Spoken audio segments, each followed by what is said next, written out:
खबरें जो हमें सीधा जोड़ती हैं आपसे, जिनका आपकी जिंदगी पर होता है सीधा असर। खबर का मतलब है एक भरोसा, और आपका भरोसा है हमारी जिम्मेदारी। ATL टीवी, भरोसा अलवर का। नमस्कार, आप देख रहे हैं ATL न्यूज और आपके साथ मैं हूं रविंद्र तिवारी। पेश है आज की हेडलाइंस।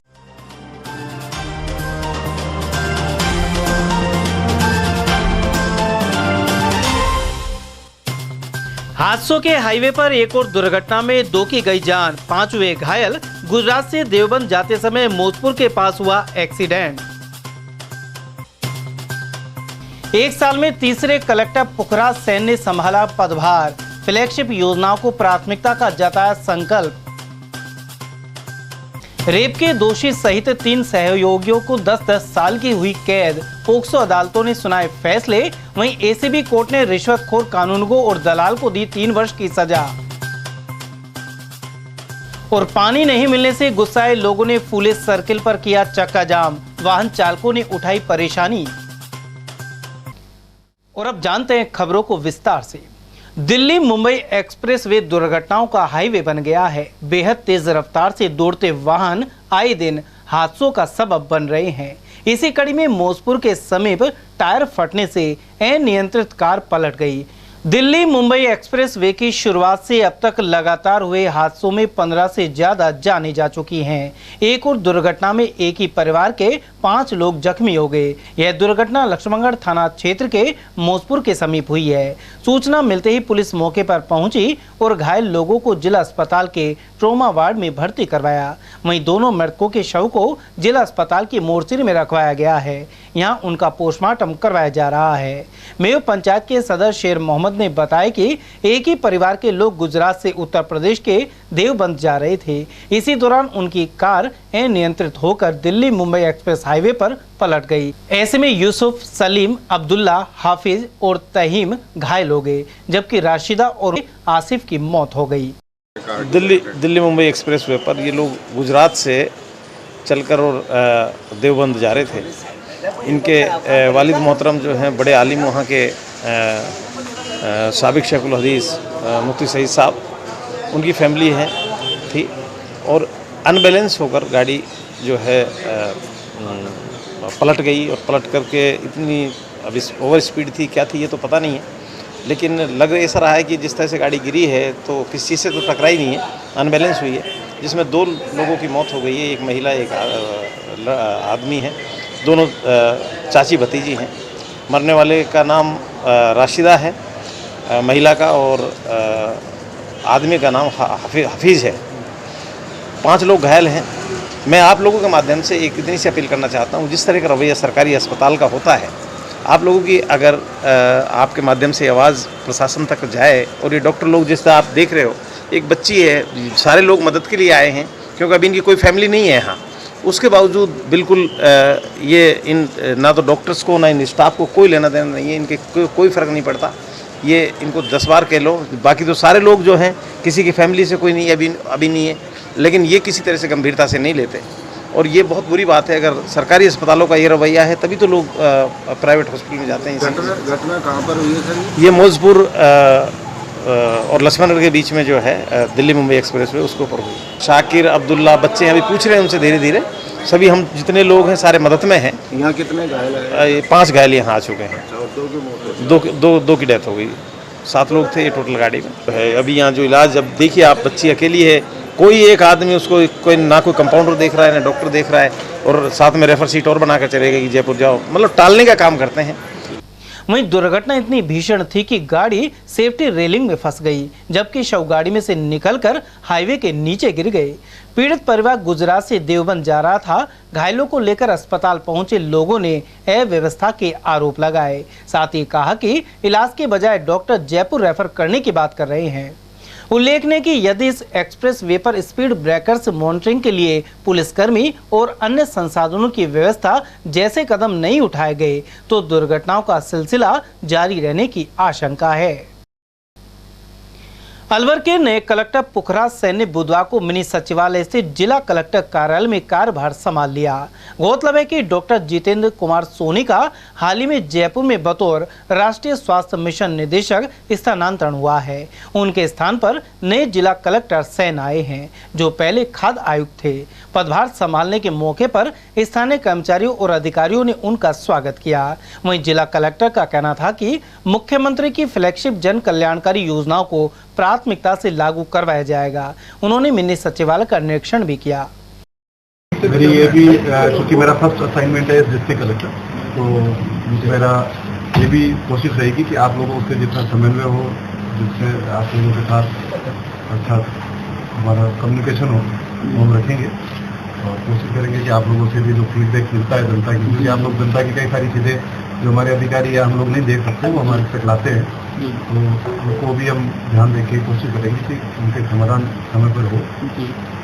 और जहाँ तक प्राथमिकता का इशू है कि जो राज्य सरकार की जो प्राथमिकताएं हैं, जो योजनाएं हैं, उनका सफल क्रियान्वयन कैसे हो, वो जो हमारे ऑफिसर्स की टीम है, जो हमारे BLOs की टीम है, जो हमारे प्रशासनिक अधिकारियों की टीम है, हमारे SDMs हैं, तहसीलदार हैं, हमारे जो विकास अधिकारीगण हैं, अधिशासी अधिकारीगण हैं, सबको साथ लेकर के किस तरह से हम समन्वय से सारी योजनाओं की सफल क्रियान्विति करके जो आम आदमी है उसको कैसे राहत दे सकते हैं, या आम आदमी की जो दूसरी सरकारी योजनाओं के अलावा भी जो कई तरह की समस्याएं होती है, चाहे वो राजस्व की समस्या हो, चाहे दूसरी इस तरह की कुछ समस्याएं हैं, उनका भी हम समय पर समाधान विधिक रूप से करने का पूरा प्रयास है। सर, शहर में पानी और स्वच्छता की बड़ी समस्या है, पानी के लिए किल्लत है, बहुत किल्लत है, इसके लिए क्या विजन रहेगा?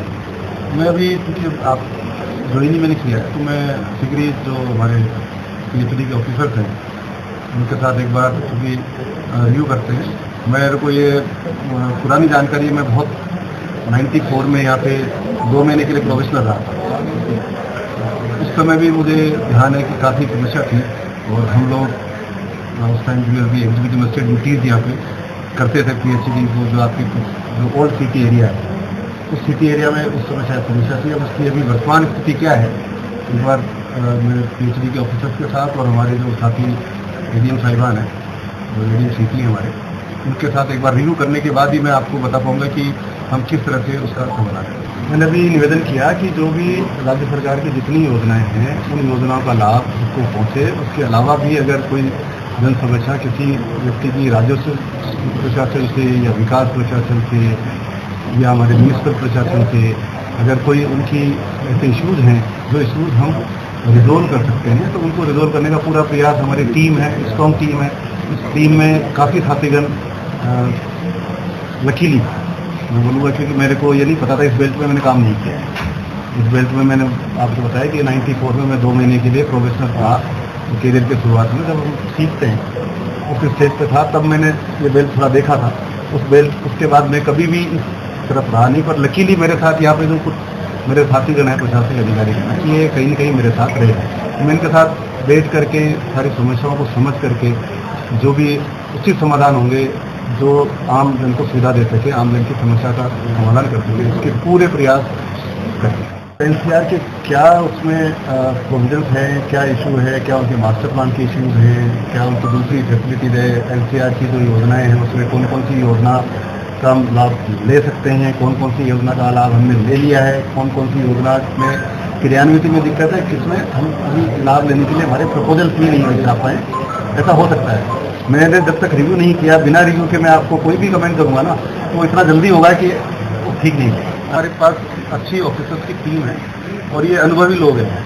यहाँ इनके पास प्रशासनिक अनुभव वैसे भी है, सेवा काल के हिसाब से भी, और उनको जिले का भी अनुभव काफ़ी। जैसा मैं आधे घंटे में मैंने सीट हाउस में आप लोगों से तो थोड़ी प्राथमिक चर्चा की है। उस प्राथमिक चर्चा से मेरे को जो फीलिंग है, मेरे को ये फीलिंग है कि हमारी जो टीम है वो काफ़ी अनुभवी है, उनको जिले की सारी जानकारी है। तो धीरे धीरे इशूज़ की, क्योंकि आपको पता है जिला बहुत बड़ा है, इशूज़ भी बहुत महत्वपूर्ण है, और राजस्थान का जो सबसे, अगर हम कहें सबसे विकसित औद्योगिक क्षेत्र अगर कहीं है वो भी यही है। उन सब चीज़ों को एक बार समझना पड़ेगा।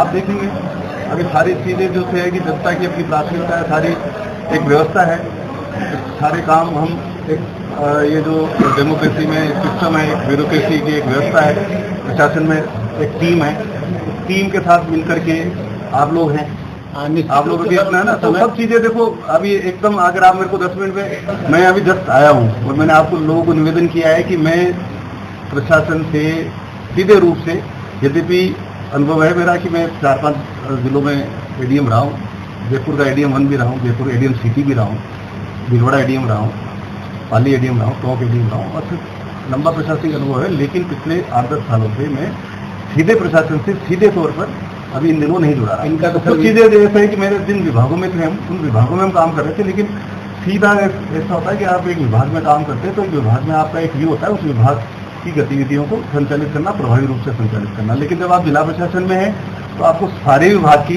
सारी गतिविधियां सब लोगों तक पहुंच रही है, तो उस सबका एक साथ उसको समझना, रिव्यू करना, उससे काम करना, उसमें निश्चित रूप से वो समय भी लगेगा और उसमें मैं समझूंगा और उसमें आप लोगों से सहयोग भी जितना अपेक्षित होगा। गौरतलब है कि हाल ही मुख्यमंत्री अशोक गहलोत ने मिनी सचिवालय का उद्घाटन किया था। इसी के साथ महल चौक क्षेत्र से कलेक्टर कार्यालय भी यहां शिफ्ट हो गया था, लेकिन यह कार्यालय स्थानांतरित होने के साथ ही कलेक्टर सोनी का भी स्थानांतरण हो गया। अल्प अवधि में सोनी के तबादले को लेकर चर्चाएं जारी हैं। जितेंद्र सोनी ने सैकड़ों बीघा कब्जा शुदा भूमि से अतिक्रमण हटाने से लेकर अन्य कई ऐसे कार्यों को अंजाम दिया था, जिसके चलते कुछ वरिष्ठ नेताओं में नाराजगी भी चर्चा है। बहरहाल चुनाव से चंद महीने पहले राज्य सरकार ने अलवर में नए कलेक्टर की महत्वपूर्ण नियुक्ति की है। यह भी उल्लेखनीय है कि करीब 1 साल में सेन तीसरे कलेक्टर हैं। अप्रैल 2022 में नन्नूमल पाड़िया का तबादला कर शिव प्रसाद नकाते को लगाया गया था। इसके 3 माह बाद जितेंद्र सोनी की नियुक्ति की गई थी। अलवर की पोक्सो अदालतें लगातार सख्त निर्णय सुना रही हैं। अलग अलग फैसलों में अदालतों ने एक आरोपी और रेप में सहयोग करने वाले 3 अन्य लोगों को 10-10 साल की सजा सुनाई है। पोक्सो न्यायालय संख्या 1 ने नाबालिग बालिका से दुष्कर्म के मामले में आरोपी कमल मीणा को 10 साल की सजा और 20,000 के जुर्माने से दंडित किया है। विशेष लोक अभियोजक रोशनदीन ने बताया कि पीड़िता के परिजनों ने 8 जून 2020 को टेहला थाना क्षेत्र में एक मुकदमा दर्ज कराया था। इसमें बताया गया कि उनकी नाबालिग बेटी लॉकडाउन में अपनी बहन के घर आई हुई थी। रात्रि के समय आरोपी कमल मीणा नाबालिग को जबरन घर से उठाकर ले गया और पहाड़ियों की तलहटी में ले जाकर दुष्कर्म किया। साक्ष्य और गवाहों के आधार पर आरोपी को न्यायाधीश जोगिंदर अग्रवाल ने 10 वर्ष का कठोर कारावास दिया है। न्यायाधीश पोक्सो नंबर 1 श्री जोगिंदर सिंह अग्रवाल ने आज एक अहम फैसला दिया है, जिसमें 10 वर्ष की सजा और 20,000 रुपये के जुर्माने से दंडित किया है। आरोपी कमल मीणा, जो घटना है यह 8 से 2020 की टेहला थाना अंतर्गत का मामला है। ये पीड़िता जो थी वो अपने बहन के यहाँ आई हुई थी, लॉकडाउन का समय था, छत सो रही थी। तो ये जो मुलजिम है पीड़िता को रात को 1-2 बजे उठाकर और पहाड़ की तलहटियों में लेकर गया, वहाँ इसके साथ जबरदस्ती इसने दुष्कर्म किया। पुलिस ने FIR दर्ज की, इन्वेस्टिगेशन किया, चार्जशीट आई और प्रोसिक्यूशन की तरफ से गवाहों को परीक्षित कराया गया, डॉक्यूमेंटों को एग्जिबिट कराया गया और उसके पश्चात आज माननीय विशिष्ट न्यायाधीश महोदय ने 10 वर्ष का कारावास और 20,000 रुपये की जुर्माने से दंडित किया है। साथ के साथ जो FSL रिपोर्ट जो थी वो भी सकारात्मक पॉजिटिव थी, उसके आधार पर विशिष्ट न्यायाधीश महोदय ने ये आज फैसला दिया है। उधर पोक्सो न्यायालय संख्या 2 में न्यायाधीश शिल्पा समीर ने दुष्कर्म के मामले में महिला सहित 3 आरोपियों को 10-10 साल का कठोर कारावास दिया है। न्यायाधीश ने इन आरोपियों पर 3-3 लाख रुपए जुर्माना भी लगाया है। विशिष्ट लोक अभियोजक ने बताया कि राजगढ़ निवासी पीड़िता के परिजनों ने थाने में रिपोर्ट दर्ज कराई थी। इसमें बताया गया कि 12 वर्षीय बालिका को आशु कश्मीरी, अरशद, आमीना और जोहरू ने खुर्शीद से मिलकर उठवा लिया। इसके बाद खुर्शीद ने दुष्कर्म की घटना को अंजाम दिया। पूर्व में ही आरोपी खुर्शीद को दोषित मानकर सजा सुनाई जा चुकी है। वहीं बुधवार को इसी प्रकरण में अन्य आरोपी आमीना, आशु और अरशद को दोषी मानकर 10-10 वर्ष के लिए जेल भेज दिया गया है। 2/14 को पुलिस थाना राजगढ़ में एक प्रथम सूचना रिपोर्ट इस हादसे की परिवादी ने दर्ज कराई कि कल दिनांक 12/2/13 को समय करीब 3 बजे उसके भाई की बच्ची उम्र करीब 12 साल को जबरदस्ती आंसू खां, श्रीमती कश्मीरी जहरू खां, अरशद, आमीना ने खुर्शीद से मिलकर उठवा दी। खुर्शीद गांव तिजारा के पास का रहने वाला है। अब इन लड़की को वापस करने की मन्नत करते हैं कि इन्होंने लड़की को वापस नहीं दिया। प्रथम सूचना रिपोर्ट 94 में 14 पुलिस द्वारा दर्ज कर धारा 363, 366 के 120 की IPC के तहत अनुसंधान किया। बाद अनुसंधान 363, 366 ए, 376 2I, 376 डी, 120 की IPC धारा 5/16 व 16/17 पोक्सो एक्ट के तहत आरोप पत्र पेश किए गए। न्यायालय द्वारा दोनों पक्षों को सुना गया और मामले का विचारण किया गया। बाद विचारण न्यायालय द्वारा खुर्शीद को पूर्व में ही दोषित किया जा चुका था, इसलिए इस प्रकरण में आमीना पुत्री असलूब खां निवासी राजपूत छोटा, आंसू खां पुत्र बोध खां निवासी राजपूत छोटा पुलिस थाना राजगढ़, अरशद खां पुत्र बोध खां निवासी राजपूत छोटा PS राजगढ़ को भारतीय दंड संहिता की धारा 363, 366 ए, 376 2I से पठित धारा 120 बी व 4/16 पोक्सो एक्ट के तहत दोषित किया गया और प्रत्येक अभियुक्त को धारा 363 के अंतर्गत 10 वर्ष का कारावास व 50,000 रुपये अर्थदंड व 366 के तहत 10 वर्ष का कारावास व 50,000 रुपये अर्थदंड व 376 2I से पठित धारा 120 बी के तहत 10 वर्ष का कठोर कारावास व 1 लाख रुपये अर्थदंड व प्रत्येक अभियुक्त को धारा 4/17 पोक्सो एक्ट के तहत 10 वर्ष के कारावास व 1 लाख रुपये के अर्थदंड से दंडित किया गया।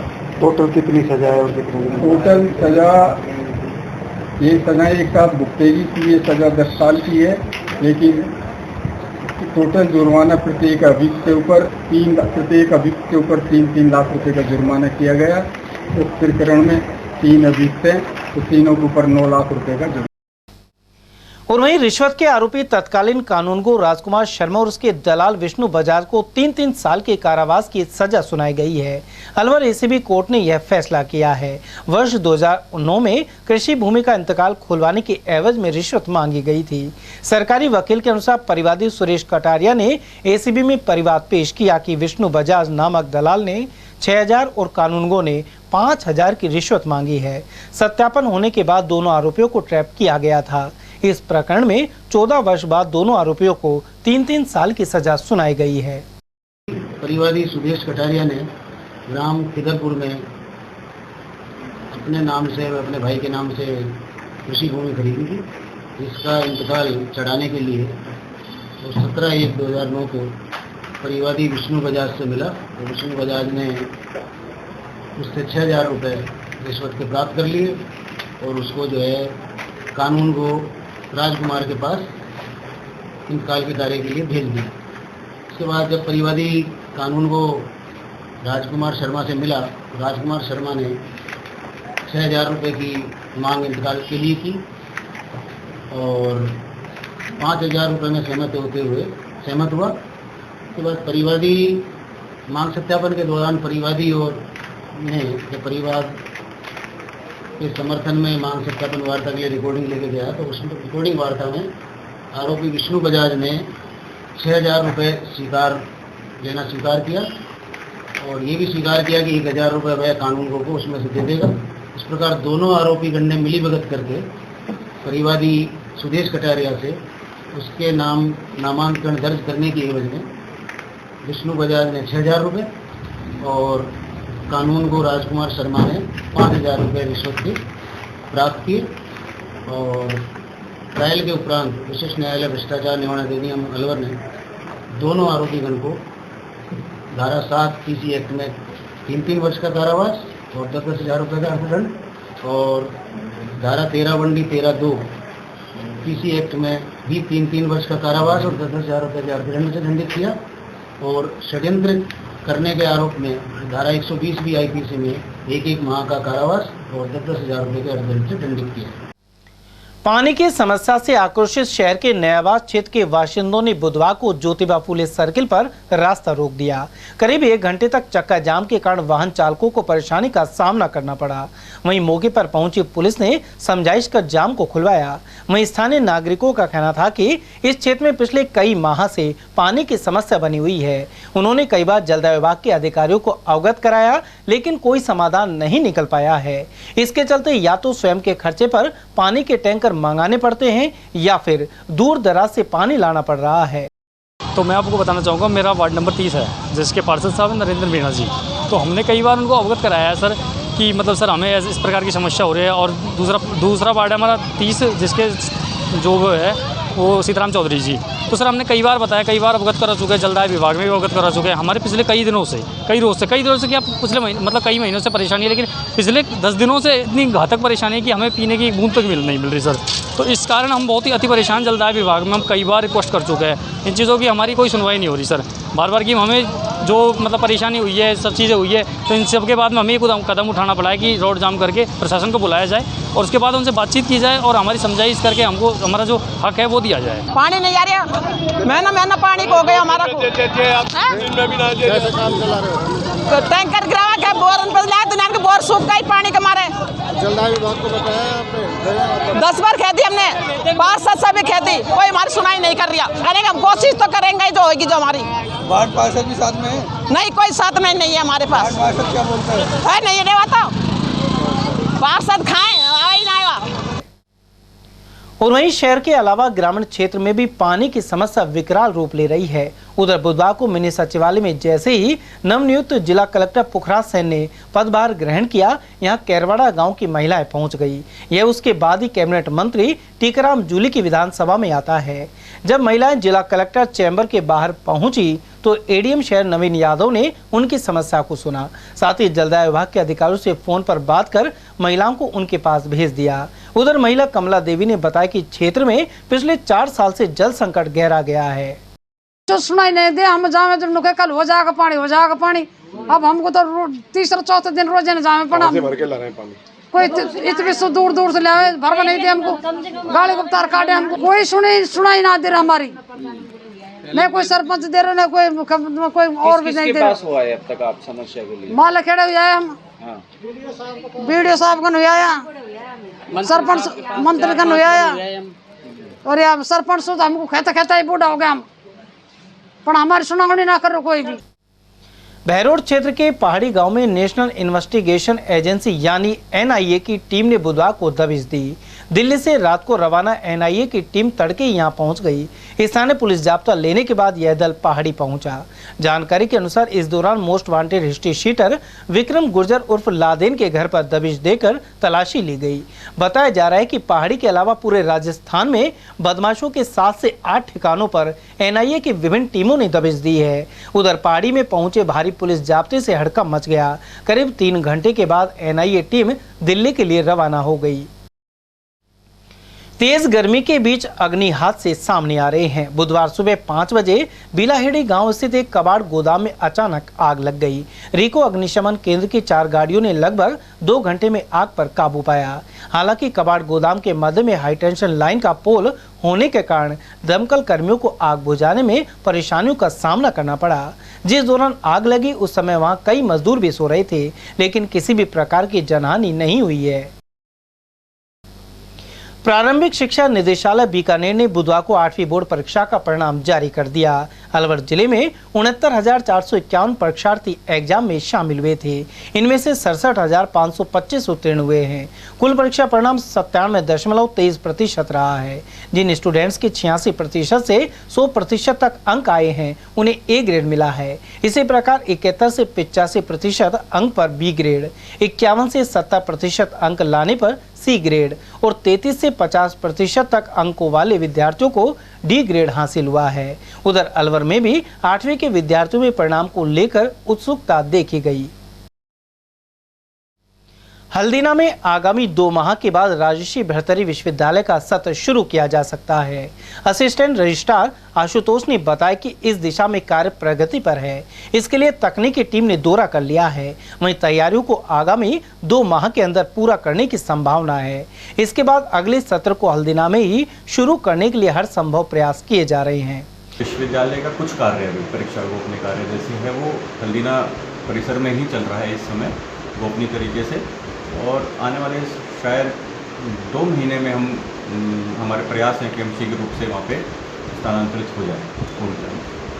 सर अभी 2 महीने के अंदर कौन कौन से कार्य होने हैं जो शिफ्ट में या जो जरूरी जो देखिए, जाने से पहले हमको मूलभूत सुविधाएं की आवश्यकता पड़ेगी, जैसे कि अधिकारियों कार्मिकों को बैठने की व्यवस्थाएँ, और हम पीजी हमारे जो कोशिश है प्रयास है वो ये है कि पीजी की जो हमारी कक्षाएँ 5 डिपार्टमेंट्स हैं उनका शिक्षण जो व्यवस्था है विद्यार्थियों के लिए वो भी वहीं से ही हो, तो उसके लिए हमको थोड़ी तैयारी करनी है, जिसके लिए हम कुछ ना कुछ प्रयास लगातार कर रहे हैं। सर अभी एक कमेटी ने दौरा किया है, तो उस कमेटी में क्या वो एक्चुअली तकनीकी रूप की एक कमेटी थी जो हमको सुझाव दे रही थी।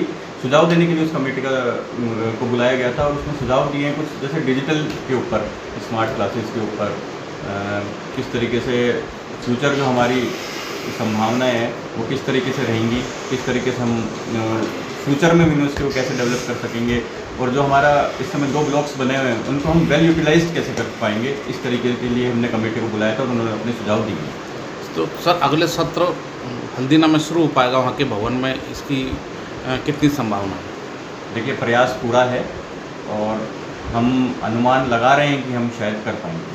गौरतलब है कि फिलहाल कला कॉलेज परिसर के भीतर स्थित भवन से यूनिवर्सिटी का संचालन किया जा रहा है। राष्ट्रीय सब जूनियर और जूनियर पावर लिफ्टिंग प्रतियोगिता में अलवर के जितेंद्र और नैन्सी ने पदक प्राप्त किए हैं। यह प्रतियोगिता 12 से 17 मई तक तमिलनाडु में आयोजित की गई थी। बालिका वर्ग में 69 किलोग्राम भार वर्ग के तहत नैन्सी जांगड़ ने बेंच प्रेस एकल स्पर्धा में कांस्य पदक प्राप्त किया। साथ ही सब जूनियर बालक वर्ग के 120 किलोग्राम में जितेंद्र शर्मा ने 3 स्वर्ण और 1 रजत पदक प्राप्त किया है। इसके अलावा महक यादव एवं योगेश यादव ने भी सराहनीय प्रदर्शन किया। गौरतलब है कि राजस्थान टीम के कोच आशीष जैमन रहे। स्काउट गाइड जिला मुख्यालय द्वारा बुधवार से कौशल विकास अभिरुचि प्रशिक्षण शिविर की शुरुआत की गई। महात्मा गांधी राजकीय विद्यालय नयाबास में भी शिविर लगाया जा रहा है। सीईओ कल्पना शर्मा ने बताया कि इस विद्यालय के अलावा मित्तल सीनियर सेकेंडरी स्कूल बिच्छू की गली में ग्रीष्मकालीन शिविर की शुरुआत की गई है। यहां 17 मई से 25 जून तक नृत्य, ढोलक, हारमोनियम, ब्यूटिशियन, मेहंदी, सिलाई और कंप्यूटर का प्रशिक्षण दिया जाएगा। इसके अलावा चरित्र, स्वास्थ्य सेवा और स्वावलंबन के बारे में भी बच्चों को जानकारी प्रदान की जाएगी। राजस्थान राज्य भारतीय स्काउट गाइड जिला मुख्यालय अलवर की ओर से प्रतिवर्ष की भांति इस वर्ष भी शहर में 2 अभिरुचि प्रशिक्षण शिविरों का आयोजन किया जा रहा है। एक हमारा महात्मा गांधी राजकीय विद्यालय नयाबास में संचालित किया जा रहा है। दूसरा जो शिविर है मित्तल सीनियर सेकेंडरी स्कूल बिच्छू की गली में आयोजित किया जा रहा है। इस तरह के शिविर स्काउट गाइड की तरफ से प्रतिवर्ष आयोजित किए जाते हैं। इसका जो समय है 17 मई से 25 जून तक ये आयोजित किए जाएंगे। 7:30 से 12 बजे तक बच्चों को प्रशिक्षण दिया जाएगा, जिसमें नृत्य, ढोलक, हारमोनियम, ब्यूटिशियन, मेहंदी, सिलाई, कंप्यूटर आदि विषयों का प्रशिक्षण दिया जाएगा। इसी के साथ साथ बच्चों को हम स्वावलंबी किस तरह से बना सकते हैं, स्काउट गाइड की जो विधा है, हमारे 4 पिलर हैं, चरित्र, स्वास्थ्य, सेवा और स्वावलंबन, इनके बारे में भी इन बच्चों को जानकारी प्रदान की जाएगी। और किस तरह से हम समाज सेवा के लिए भी अपनी हॉबी के साथ साथ तैयार हो सकते हैं, ये सारी बातें इन बच्चों को इसके दौरान सिखाई जाएंगी। बहुत नॉमिनल चार्जेस इनसे लिए हैं। 150 रुपये रजिस्ट्रेशन का लिया है जो बच्चे स्काउट गाइड हैं उनसे पूरा 1.5 महीने के लिए, और जो अन्य बच्चे हैं उनसे 250 रुपये पूरा 1.5 महीने, वो 2 सब्जेक्ट इसमें सीख सकते हैं। राज्य कर्मचारी संयुक्त महासंघ ने 15 सूत्रीय मांगों को लेकर कार्रवाई नहीं होने पर रोष जताया है। जिलाध्यक्ष करण सिंह चौधरी के अनुसार मंत्रालय कर्मचारियों की हड़ताल जारी है। दूसरी ओर सरकार ने महासंघ के ज्ञापन पर कोई कार्रवाई नहीं की है। ऐसे में उसे आगामी विधानसभा चुनाव में नुकसान उठाना पड़ सकता है। आइए सुनते हैं क्या कह रहे हैं महासंघ जिला अध्यक्ष। आपने जो सर मांग पत्र दिया है सरकार को, अभी तक सरकार ने उस पर क्या कार्रवाई की है? सर अभी तक कोई कार्रवाई नहीं हुई। अगर सरकार से भी कार्रवाई होगी तो आपके माध्यम से बिल्कुल बताएंगे सर। आपको बताएंगे, कर्मचारियों को बताएंगे भी। अगर सरकार कोई चुनाव तक निर्णय नहीं लेती है तो कर्मचारियों का क्या रुख रहेगा आगामी विधानसभा चुनाव को लेकर? आगामी जो प्रदेश कार्यकारिणी जो भी डिसीजन लेगी, जिलाध्यक्षों को बुला जो भी डिसीजन लेगी, से जो केंद्र कार्यकारिणी लेगी उसके अनुसार कार्य। तो आपको क्या अभी भी उम्मीद मांगों को पूरा कर सकती है? बिल्कुल कर सकती है सर, समय सरकार के पास में भी समय है, बिल्कुल कर सकती है। अगर सरकार आपकी मांगों को पूरा करती है तो क्या कर्मचारी सरकार के साथ जाएंगे? अगर करती है तो बिल्कुल साथ जाएंगे, नहीं करती है तो बिल्कुल विपक्ष में। तो सरकार देती है, कर्मचारी सब गुणगान करेगा, सीधी सी बात। सरकार नहीं देती है तो सरकार का विरोध करेगा। राजकीय एवं निजी विद्यालयों में 17 मई से गर्मी की छुट्टियां हो गई हैं, जो आगामी 23 जून तक जारी रहेंगी। डीईओ ऑफिस के कार्यालय अधीक्षक कर्ण सिंह चौधरी ने बताया कि विद्यार्थी साल भर पढ़ाई करते हैं और गर्मियों के समय उन्हें अवकाश का मौका मिलता है। ऐसे में उन्हें मानसिक रूप से भी अवकाश मिल जाता है। साथ ही अध्यापकों को भी व्यस्त दिनचर्या से कुछ आराम मिल सकेगा। ग्रीष्म अवकाश विद्यालय आज से अवकाश पे अध्यापक कर्मचारी चलेगा, अध्यापक कर्मचारी 17 तारीख से सर, 17 मई से। जी जी जी। तो सर ये कब तक रहेंगे सर? 25 तक रहेगा, 23 तक रहेंगे सर, 23 जून तक। हाँ, बीच में शायद 21 तारीख का योग दिवस भी है। सर इस दौरान अगर कोई स्कूल खोलता है प्राइवेट या सरकारी तो क्या उसके खिलाफ कोई कानूनी कार्रवाई का प्रावधान है? तो सरकार के नियम अनुसार तो बंद है सर। बाकी अगर कोई खुलता है, गलती कोई करता है काम, तो जो अधिकारी उच्च अधिकारी बैठे बिल्कुल उस पर निर्णय लेंगे सर। एक तो आदमी भाई साहब जो अपना रहता है, बच्चे जो मेन तो रहते हैं, जो साल भर पढ़ाई में अध्ययन रहते हैं, थोड़ा से बच्चे भी फ्रेश हो जाते हैं, उनके माँ बाप के अभिभावक फ्रेश हो जाते हैं, कर्मचारी है जो भी, तो स्वाभाविक है वो अपना प्लान छुट्टी के अनुसार प्लान बना के वो भी लगभग गाँव वगैरह जो भी है तो लगभग महीने 1.25 महीने तक छुट्टी रहती है। महीना 1.25 महीने बाद फिर वापस खुल जाते हैं, तो बच्चे जो आएंगे तो फ्रेश होकर आएंगे। ये तो ये आदेश सरकारी और प्राइवेट दोनों स्कूलों पर लागू है? जी जी जी। समाचार में फिर से रुकेंगे एक छोटे से अल्प विराम के लिए। आप बने रहिए एटीएल टीवी के साथ। हीरे, सोने, चांदी के जेवरातों के विक्रेता Durga Prasad Sunil Dutt jewellers, Bajaja Bazaar, Alwar.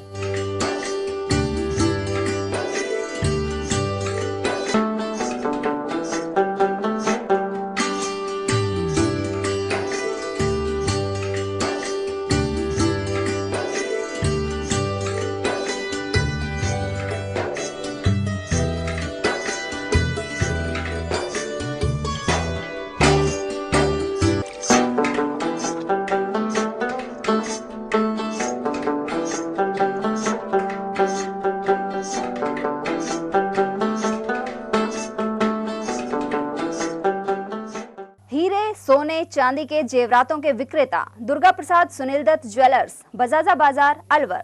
Phone number 0144233853 and 23386।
ATL द्वारा गर्मी के मौसम में वन्य जीवों के लिए जारी मुहिम के तहत काफी वर्षों से पानी और चारा बालाकिला जंगल में भेजा जा रहा है। मकसद यह है कि बेजुबान जानवरों को इस तेज गर्मी में पानी और चारे के लिए भटकना ना पड़े। एटीएल की इस मुहिम में आप लोग भी हमारे साथ सहयोग कर मूक प्राणियों की सेवा के जरिए पुण्य लाभ उठाएं। संपर्क करें मुकेश गुप्ता, निदेशक एटीएल, मोबाइल नंबर 9414019207। चंद्रलोक सिटी तिजारा में फिर से खुल गया है अपने नए रंग रूप और नए स्वाद के साथ hotel Chandralok and food plaza. अब आप उठा सकते हैं लजीज व्यंजनों का स्वाद। South Indian foods, dosa, idli, Chinese foods, chowmein, Manchurian, spring roll व स्टार्टर में चिली पनीर, पंजाबी खाना, छोले भटूरे, स्पेशल थाली, आइसक्रीम एवं शेक्स और इतना ही नहीं, बच्चों के खेलने के लिए झूले और पार्क, शादी, बर्थडे पार्टी, एनिवर्सरी के फंक्शन के लिए AC banquet hall, stage, sofa, शानदार काउंटर सहित व गार्डन, पार्किंग सुविधा और ठहरने के लिए लग्जरी रूम, इवेंट और केटरिंग वो भी किफायती दामों में उपलब्ध है। तो आकर लजीज खाने का स्वाद उठाएं और अपनी बुकिंग तुरंत कराएं। पता गेट नंबर 1, चंद्रलोक सिटी तिजारा। संपर्क करें 8971109660 पर या 8209838407 पर। ब्रेक के बाद पुनः आपका स्वागत है। राजगढ़ कस्बे के गोठवाल की गली में अज्ञात चोरों ने घर के बाहर खड़ी बाइक पार कर ली। चोरी की घटना सीसीटीवी में कैद हुई है। इसमें शातिर मोटरसाइकिल को ले जाते हुए नजर आ रहे हैं। उधर बाइक मालिक ने चोरी की सूचना पुलिस कंट्रोल रूम पर दी है। मालाखेड़ा से शाम गंगा की ओर स्टेट हाईवे पर वाहन चालक यमदूत की गति से दौड़ रहे हैं, जबकि यहां सड़क का निर्माण कार्य भी चल रहा है। खासतौर पर अवैध रूप से पत्थर खनन में लगी हुई ट्रैक्टर ट्रॉलियां सर पर दौड़ती हैं। इस वजह से मिर्जापुर के 2 युवक घायल भी हो चुके हैं। हाल ही में 140 करोड़ रुपए की लागत से इस सड़क निर्माण कार्य का शिलान्यास हुआ था। वहीं लोगों ने निर्माणाधीन सड़क पर पानी का छिड़काव करवाने की मांग उठाई है, जिससे धूल के गुबार न उठे। महात्मा गांधी रोजगार गारंटी योजना में मौजूदा वित्तीय वर्ष में 14% से अधिक की कटौती की जा चुकी है। इसके बावजूद ग्रामीण क्षेत्र में नरेगा योजना का कार्य वरदान साबित हो रहा है। ग्राम पंचायत बरखेड़ा को रतनगढ़ पाला गांव से जोड़ने के लिए नरेगा योजना में मिट्टी डालकर ग्रेवल सड़क का कार्य किया जा रहा है। बारिश के दिनों में इस कच्चे मार्ग पर बारिश का पानी जमा रहने से आवागमन बंद हो जाता था। ऐसे में 10 किलोमीटर का अतिरिक्त सफर ग्रामीणों को करना पड़ता था। इसके अलावा कच्चे रास्ते के दोनों ओर 6 से 8 फुट तक मिट्टी के टीले थे, लेकिन अब टीलों को तोड़कर और 8 फुट गहरी खाई को भरकर ग्रेवल सड़क बनाने का कार्य हो रहा है। सरपंच कृष्णा चौधरी और मैट लेखराम ने इस बारे में जानकारी प्रदान की। उधर जिला परिषद की अतिरिक्त मुख्य कार्यकारी अधिकारी रेखा रानी व्यास का कहना है कि नरेगा योजना के तहत गाँव के कच्चे रास्तों को दुरुस्त किया जा रहा है। ये रास्ता करीबन 10 से 15 फुट की गहराई में था, जिससे आवागमन में बहुत समस्या थी। अब इससे बरखेड़ा से रतनगढ़ के लिए ये रास्ता जुड़ गया, जिससे आवागमन के रास्ता साफ हो गया, जनता परेशान न हो।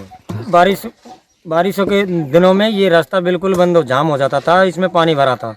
मालाखेड़ा होकर शामिल होते हुए निकलना पड़ता था, जिससे कई किलोमीटर का फेर लगता है। मनरेगा योजना का कार्य केंद्र सरकार की ओर से है। इसको लेकर बरखेड़ा में एक सफलता की कहानी कह सकते हैं, जहां बरखेड़ा से लेकर रतनगढ़ पाला तक यह जो रास्ता था बारिश के दिनों में बंद हो जाता था, आवागमन पूरी तरह बंद रहता था। 10 किलोमीटर का चक्कर लगाकर जाना पड़ता था। यहाँ पर नरेगा योजना से मिट्टी डालकर उसको भरा जा रहा है और इसके ऊपर ग्रेवल होने के बाद डामरीकरण सड़क भी होगी।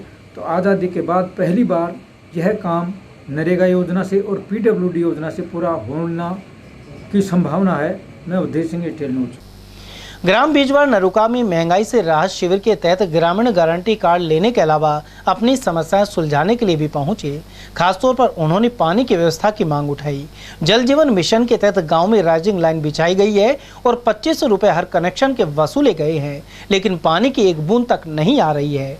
उधर सरपंच हिमलता के अनुसार नए कनेक्शन हो चुके हैं और पेयजल समस्या हल करवाने के लिए कैबिनेट मंत्री टेकराम जूली को अवगत कराया गया है, लेकिन कोई सुनवाई नहीं हो पा रही है।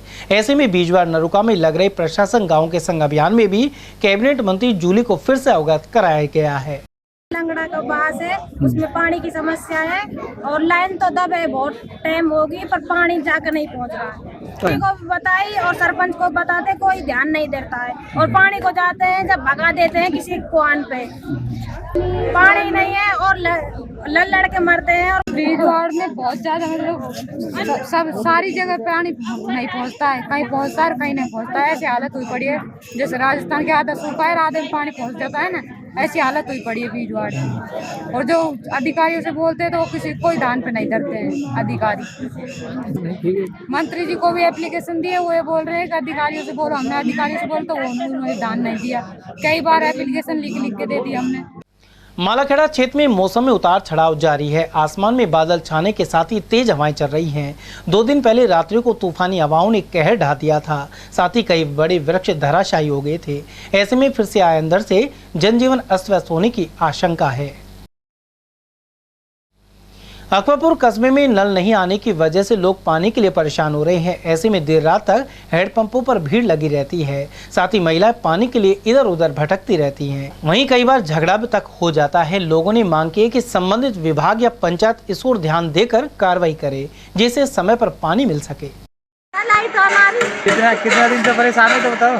3 दिन हो गया पानी आया, 3-4 दिन लाइट और पानी आई ना रही हो। अभी रात में भीड़ पड़ रही है और रात में हैंडपंपन पे ऐसी भीड़ पड़ रही, पीवा पानी ना मिल रहा। बस उनके लिए खासा है, वो इंसान उनके लिए ही ना है, पशु तो बेचारे वैसे ही प्यासा मर रहे हैं। कितनी भीड़ पड़ रही है? कितनी देर में नंबर आ रहे हैं?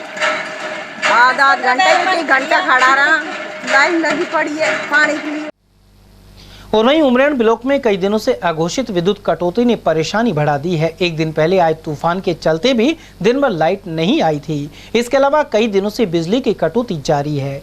ग्रामीणों के अनुसार भले ही प्रदेश सरकार ने 100 यूनिट फ्री देने की घोषणा की हो, लेकिन सप्लाई दुरुस्त नहीं हो पा रही। जी, हमारे गाँव में करीब 2-3 दिन से लाइट नहीं आ रही है, जिससे ग्रामवासियों को लाइट के साथ साथ पानी की समस्या से भी जूझना पड़ रहा है। और जो अशोक गहलोत की जो ये मनमानी है, जो ये राहत कैंप लगा रहे हैं, इनसे फ़ायदा कुछ नहीं हो रहा। जो ये 100 यूनिट से बात कर रहे हैं बिजली फ्री है, इससे कोई फ़ायदा नहीं हो रहा। अब भी लोगों के बिल आए, उनमें कोई 100 यूनिट फ्री नहीं दी, बल्कि जितना बिल आता था उससे दुगुना बिल बढ़ के आया है। लाइट कब से चल जाती है, फिर कब आती है? लाइट बिल्कुल नहीं आती है। एक सुबह आती है 15-20 मिनट, उसके बाद आती नहीं है। फिर रात को पूरी रात लाइट नहीं आती। लाइट की समस्या जैसे ही गर्मी बढ़ती है राजस्थान में, वैसे ही 100 यूनिट फ्री जो गहलोत दे रहा है, वो राजस्थान में फ्री काट के 5 मिनट लाइट देना, 15 मिनट नहीं देना, 5 मिनट लाइट देना, 15 मिनट नहीं देना, कुल मिला के ऐसे पूर्ति करता है। इसलिए ये सरकार बिल्कुल है। अब इसका तो और 6 महीने है, अगले साल बीजेपी की सरकार आएगी, फिर वही बढ़िया लाइट। इसका तो क्या गहलोत है, स्विच बंद, ये है इसका हाल। उधर अकबरपुर कस्बे में विद्युत निगम के कर्मचारियों की मनमर्जी जारी है। जागरूक नागरिक पप्पू शर्मा ने बताया कि उनके घर के समीप लगे ट्रांसफार्मर में से तेल टपक रहा है। कई बार यहां तार भी टूटकर गिर चुके हैं। साथ ही कुछ दिन पहले वायर में आग लगने की वजह से आसपास के कई घरों के विद्युत उपकरण भी फूंक गए थे। मेरे घर के पास, यानी कि मेरे घर की ज़मीन में ही ये डीपी लगी हुई है। पहले क्या है, मेरे यहाँ पे मकान नहीं था तो मैंने ये डीपी लग जाने दी। अब मैं यहाँ पे कई बार बोल भी चुका हूँ कि ये डीपी हटाओ, पर वो कोई ध्यान नहीं देते हैं। और इसका 11,000 का जो लाइट का तार आ रहा है, वो कई बार इस यहाँ पे टूट के पड़ गया है और लाइन फिर भी चालू रहती है। मेरे घर में पूरे में करंट दौड़ गया, 4 बार हो चुका है। मेरे घर के पूरे उपकरण मतलब ख़राब हो चुके हैं, मैंने उनको सही करवाया है। अभी पिछले 1 महीने पहले भी ऐसा ही हुआ था। मेरा सेटअप बॉक्स, टीवी, पंखे सब फूंक गए थे। इसका तेल भी मेरे गेट के ऊपर टपक रहा है। यहाँ पे 2 या 3 बार एक्शन आ गया, सरपंच को बोल दिया, पर कोई एक्शन नहीं होता है, कोई कार्रवाई नहीं होती है। ये बोल देते हैं कि 15 दिन बाद आप यहाँ से डीपी हट जाएगी, पर आज तक कुछ नहीं हुआ है। दीपावली के टाइम पे डीपी में आग लगी थी, मैंने बोला था तो मेरे से बोला कि आप दीपावली के बाद हम हटवा देंगे, दीपावली आप रहने दो। माधोगढ़ ग्राम पंचायत में आए तूफान से एक गरीब का आशियाना उड़ गया। ऐसे में यह परिवार धूप में रहने को मजबूर है। जानकारी के अनुसार माधोगढ़ की डोबा ढाणी के निवासी मंगत सिंह सरदार का छप्पर हाल ही की रात्रि में आए तूफान में उड़ गया था। ऐसे में स्थानीय महिला गुरमीत और अन्य लोगों ने ग्राम पंचायत से मदद की मांग की है।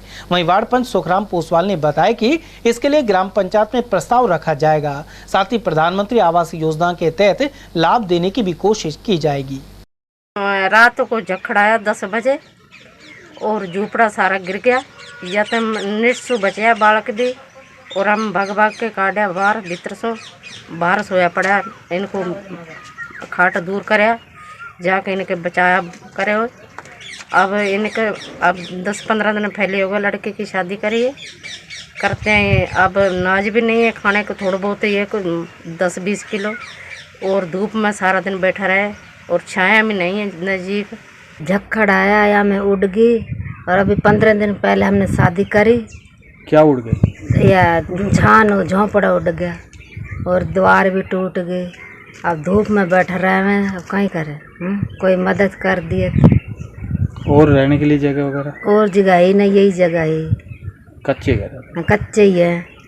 आया था रात में आंधी, उस आंधी में इस बेचारे गरीब के मकान पूरे ढह गए जो आपको सामने दिख रहे हैं। अभी 20 दिन पहले इसने बच्ची की शादी करी है। बिल्कुल गरीब तबके के लोग हैं, इनके पास ना खाने को कुछ है और ना ही इनको रहने को कुछ बचा है। खुले आसमान के नीचे रह रहे हैं ये। अगर सरकार से जनता निवेदन से यही निवेदन है कि इनको कुछ सहायता दिलाई जाए जिससे ये अपना जीवन यापन प्रस्ताव में डलवाएंगे। इनका जो कुछ है प्रस्तावित करवा के, और जो PM आवास योजना जो 2011 की बेसलाइन है उसमें इनका नाम जुड़वाने की कोशिश करेंगे, जुड़वाएंगे और इनका नाम आगे भिजवाएंगे जो कि इनको PM आवास की सुविधा मिल सके। लक्ष्मणगढ़ में सार्वजनिक निर्माण विभाग द्वारा बनाई जा रही सड़क में घटिया निर्माण सामग्री लगाए जाने का आरोप सामने आया है। इसके विरोध में जावली के ग्रामीणों ने भाजपा के पूर्व जिला मंत्री प्रदीप जैन के नेतृत्व में विरोध प्रदर्शन किया, साथ ही जांच करवाने की मांग उठाई। जानकारी के अनुसार ठेकेदार द्वारा निवाजीबाद से जावली गांव तक 45 लाख रुपए की लागत से 3 किलोमीटर लंबी डांबर सड़क का निर्माण करवाया जा रहा है।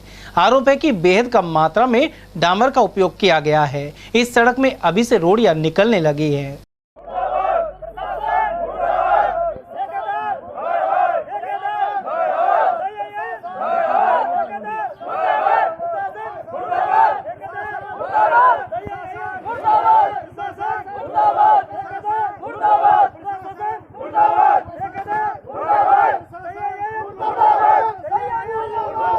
आपने जावली गांव में इस सड़क निर्माण को लेकर आपने विरोध प्रदर्शन किया, क्या मांग है आपकी? मांग ये जो सड़क डली हुई है जावली से और निवाजबाद जो 3 किलोमीटर का टुकड़ा है, जो सार्वजनिक विभाग और ठेकेदार ने मिली भगत करके इस सड़क को इतना हल्का घटिया सामग्री लगाई है कि सौदे की हाथ से उखड़ जाती है जी। अब हमारी मांग ये है कि अब ये जो विगत अभी हाथ से उखड़ रही है सड़क, तो आगे चल के क्या चलेगी? ये भविष्य में नहीं चलने वाली सड़क, बिल्कुल हल्की सामग्री है, डांबरीकरण नहीं है। तो हम ये चाहते हैं कि इसको मतलब इसका वो मिले, दोबारा से खुदाई करके दोबारा से निर्माण हो। हमारी ये मांग है उचित कार्रवाई हो, जिनके खिलाफ जिन्होंने मिली भगत किया उनके खिलाफ उचित कार्रवाई हो जी। क्या कहना, कैसे विरोध प्रदर्शन चल रहा है आपका? विरोध प्रदर्शन ये है साहब, ये जो PWD ने जो रोड बनाया है, ना तो इसकी खुदाई की, ना इसकी मतलब पटरी चौड़ाई है, कुछ नहीं किया उन्होंने। तो काला तेल डाल करके और रोड़ी डाल दी और 2 घंटे में पूरी सड़क बना दी निवाजीबाद तक। 3 किलोमीटर की सड़क बना दी और इसको हाथ से अगर उखाड़े तो उखड़ जाती है। और उधर थोड़ी आगे जाके देखे तो बिल्कुल रोडी बिल्कुल उखड़ चुकी है। हम ये चाहते हैं कि इसकी दोबारा खुदाई हो और दोबारा से सड़क बने अच्छी तरह। खुदाई नहीं की, ना चौड़ाई की, मतलब कहीं पे चौड़ाई की कोई मतलब नाप भी अच्छी नहीं दी थी। जावली गांव में आज युवा इकट्ठे हुए थे, मुझे भी बुलाया, मैं भी आया मौके पे। जो PWD के द्वारा जावली से और जावली के तिवारे पे जो सड़क बढ़ाई जा रही है, ये डांबर की बजाय मिट्टी तेल से मिला के बनाई जा रही है, जिसे हाथों से खोद दिया गया है। गाँव वालों का सबका हम सब ने देखा कि सड़क हाथों से खुद रही है, पुरानी सड़क पे ही बना दी गई है, जबकि ये सड़क खुद के बननी थी नियम अनुसार। गांव वालों ने विरोध किया, ठेकेदार से कहा कि भाई ये सड़क को खोद के बना, तो ठेकेदार बोला कि मैं तो ऊपर के अधिकारियों को करता हूँ, इसलिए जैसी मैं बनाऊँगा वैसी बनेगी। इसके विरोध में पूरे गाँव के युवाओं ने, जावली ने विरोध किया है और हमारी सबकी मांग है कि इस रोड को दोबारा बनाया जाए। अगर ये रोड दोबारा नहीं बनाई गई तो हम उपखंड अधिकारी के यहाँ EN ऑफिस PWD में धरना प्रदर्शन करेंगे। जब तक ये रोड नहीं बनेगी जब तक हम चैन से नहीं बैठेंगे, ना ही अधिकारी को बैठने देंगे। ये आप जो रोड देख रहे हो, ये रोड कैसे बना हुआ है?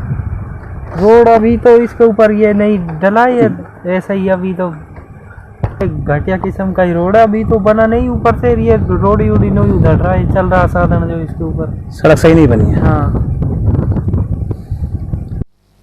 कटुमर उपखंड के बहतूकला खुड़ियाना रोड पर अज्ञात वाहन की टक्कर से बाइक सवार एक व्यक्ति की मौत हो गई। सूचना मिलने पर पुलिस मौके पर पहुंची और शव का CSC मोर्चे में पोस्टमार्टम करवाया। थाना अधिकारी हनुमान साहे के अनुसार भुसावर क्षेत्र के ग्राम नंगला भगवानपुरा निवासी उमेश जाटो बाइक से खुड़ियाना की ओर जा रहा था, उसे किसी अज्ञात वाहन ने टक्कर मार दी। कठुमर उपखंड क्षेत्र में बुधवार को दोपहर बाद अचानक मौसम का मिजाज बदला। यहां तेज अंधड़ के साथ आई बारिश के साथ ही ओलावृष्टि भी हुई। लोग ओलों से बचने के लिए दुकानों और घरों में घुस गए। वहीं कस्बे में कई जगह बिजली के तार टूट गए हैं। दूसरी ओर आमजन को गर्मी से निजात मिली है। खैरतल में सिंधी बाल संस्कार शिविर बुधवार से शुरू हो गए। पूज्य सिंधी पंचायत के अध्यक्ष मनोहर लाल रोगा के अनुसार सिंधी भाषा ज्ञान के साथ ही संस्कारों का केंद्र है। वहीं बाल संस्कार शिविर में विद्यार्थियों को बाल्यकाल से जोड़ा गया है। आनंद नगर कॉलोनी से झूलेलाल मंदिर में बाबा शीतलदास लालवानी के सानिध्य में एक कैंप आरंभ हुआ।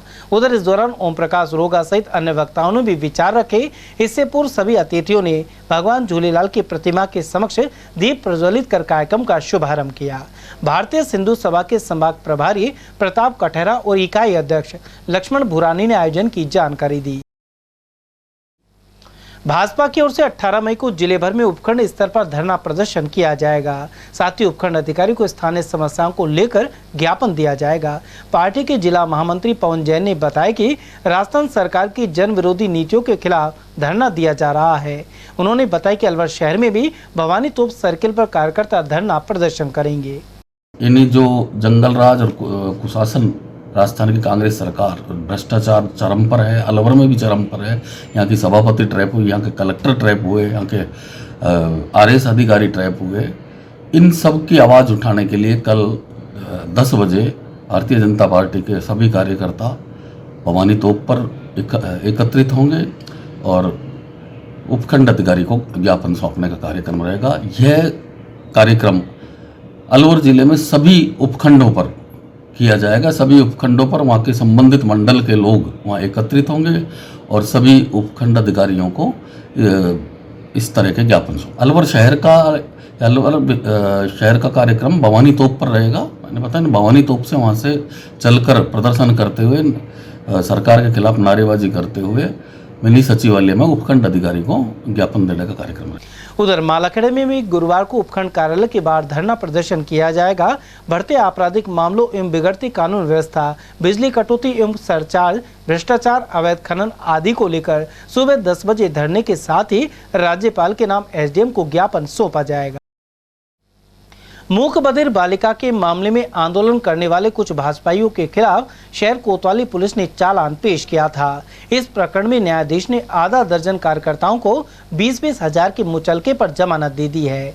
पार्टी से जुड़े जितेंद्र राठौड़ और पंडित जले सिंह के अनुसार वर्ष 2022 में तिजारा पुलिया पर बच्ची गंभीर हालत में मिली थी। इस मामले में जिला कलेक्टर के निवास पर मशाल जुलूस को लेकर कार्यकर्ताओं के विरुद्ध FIR करवा दी गई थी। इसी प्रकरण में बुधवार को जमानत मिली है।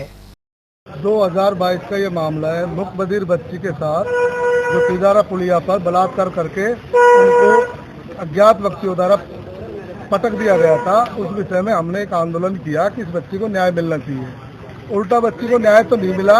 हमारे कलेक्टर साहब ने सरकार के साथ मिलकर हमको रोकने का काम किया। हम पे बहुत सी धाराएं लगाई, इनको रोका जाए कि ये लोग आंदोलन कर रहे हैं, आंदोलनकारियों को रोका जाए।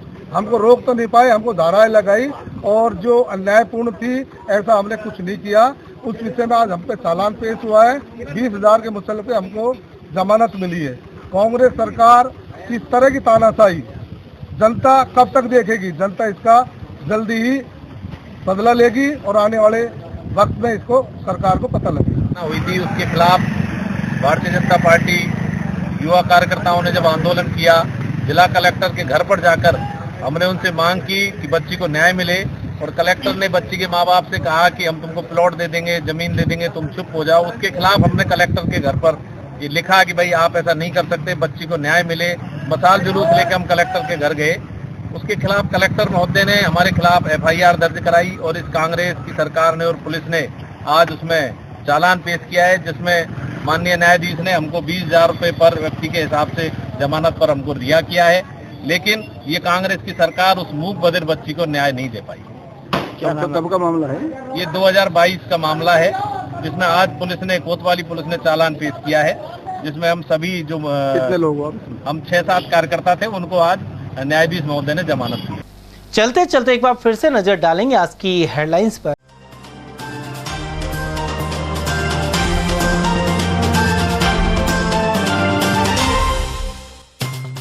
हादसों के हाईवे पर एक और दुर्घटना में 2 की गई जान, 5 हुए घायल। गुजरात से देवबंद जाते समय मोजपुर के पास हुआ एक्सीडेंट।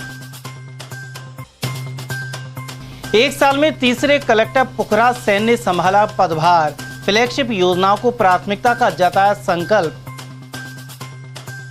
रेप के दोषी सहित 3 सहयोगियों को 10-10 साल की हुई कैद, पोक्सो अदालतों ने सुनाए फैसले। वहीं एसीबी कोर्ट ने रिश्वतखोर कानूनगो और दलाल को दी 3 वर्ष की सजा। और पानी नहीं मिलने से गुस्साए लोगों ने फूले सर्किल पर किया चक्का जाम, वाहन चालकों ने उठाई परेशानी। समाचारों में आज के लिए बस इतना ही। दीजिए पूरी टीम के साथ रविंद्र तिवारी को इजाजत। नमस्कार।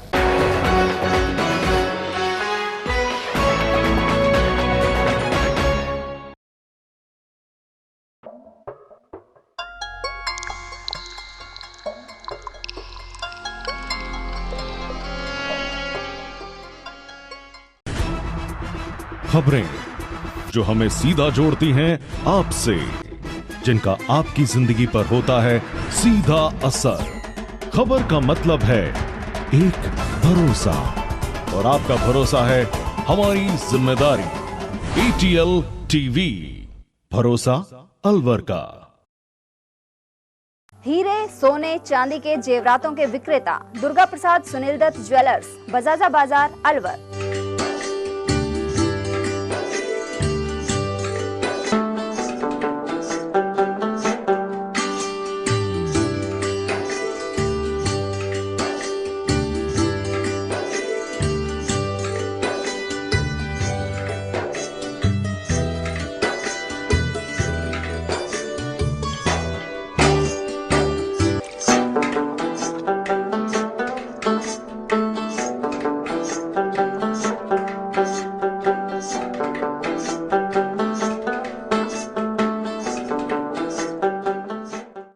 सोने चांदी के जेवरातों के विक्रेता Durga Prasad Sunil Dutt jewellers, Bajaja Bazaar, Alwar. Phone number 0144233853 and 2338के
मौसम में वन्य जीवों के लिए जारी मुहिम के तहत काफी वर्षों से पानी और चारा बालाकिला जंगल में भेजा जा रहा है। मकसद यह है कि बेजुबान जानवरों को इस तेज गर्मी में पानी और चारे के लिए भटकना ना पड़े। ATL की इस मुहिम में आप लोग भी हमारे साथ सहयोग कर मूक प्राणियों की सेवा के जरिए पुण्य लाभ उठाएं। संपर्क करें मुकेश गुप्ता, निदेशक ATL, मोबाइल नंबर 9414019207।